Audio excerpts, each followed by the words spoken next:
Good morning. हम लोगों ने पिछला जो असाइनमेंट डाला था, ऑलमोस्ट उसके सारे सवाल हम लोगों ने डिस्कस कर दिए और अब उसी सिलसिले में हम लोग एक नया असाइनमेंट डाल रहे हैं, लेकिन वो असाइनमेंट थोड़ा सा लंबा हो गया था। बहुत टाइम लग गया उसको डिस्कस करने में, 1 वीक लग गया।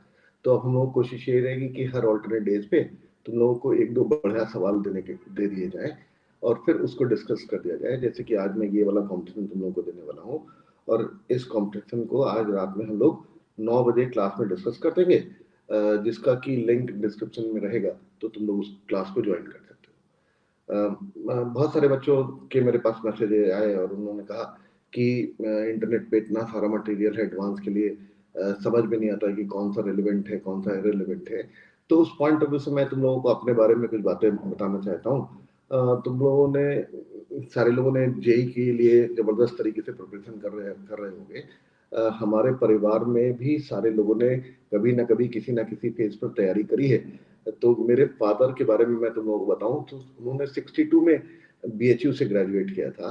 मेरे बड़े भाई ने 83 में आईआईटी कानपुर से एमटेक ज्वाइन किया था।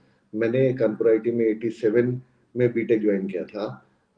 मेरे छोटे भाई ने 92 में बीएचयू से इंजीनियरिंग करी।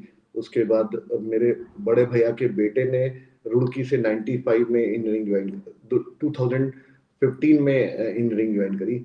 मेरे बेटे ने, जिसका नाम अभिनंदन है, जिसका तुम लोग इसमें देख पा रहे होंगे, और वो उसने भी आईसर भोपाल से एडवांस के थ्रू वो भी गया था।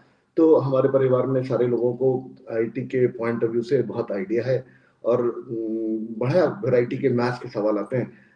तुम लोगों ने अगर देखे होंगे तो तीनों सब्जेक्ट में जो सबसे डिफिकल्ट पेपर आता है वो मैथ्स का ही आता है। तो उसी सिलसिले में हम लोगों ने ये सब लोगों को सवाल दिए हुए हैं। कुछ लोगों को लग रहा होगा कि बहुत लेंथी है या क्या है, तो हमारा मोटिव पेपर में सवाल आ जाए उस बात का नहीं है। हमारा मोटिव इन सारे सवालों को कराने का ये है कि जितनी चीजें तुम्हारे सिलेबस में है उन्हीं चीजों को अच्छे तरीके से तुम लोगों को इस्तेमाल करवाना सिखा दिया जाए, एक नए अंदाज में चीजों को करवाया जाए। और उसी कारण मैं डिस्कस करता हूँ, डिस्कशन करने में इसलिए ज्यादा टाइम लग जाता है। उसमें कुछ सारी चीजें होती है, सामने आ जाती हैं, तुम्हारे थॉट प्रोसेस भी सामने आ जाते हैं, हमारे थॉट प्रोसेस भी तुम लोगों को मिल जाते हैं। और मैं चाहता हूँ कि एडवांस तक इसी तरीके से हम लोग अपना काम करते रहें। बहुत फायदा होगा, ऐसा मेरा पुराना अनुभव है। उस अनुभव का तुम लोग भी फायदा उठाओ, ऐसा हम लोग चाहते हैं। चलो, ऑल द बेस्ट, शाम को मुलाकात करते हैं। तब तक के लिए बाय बाय।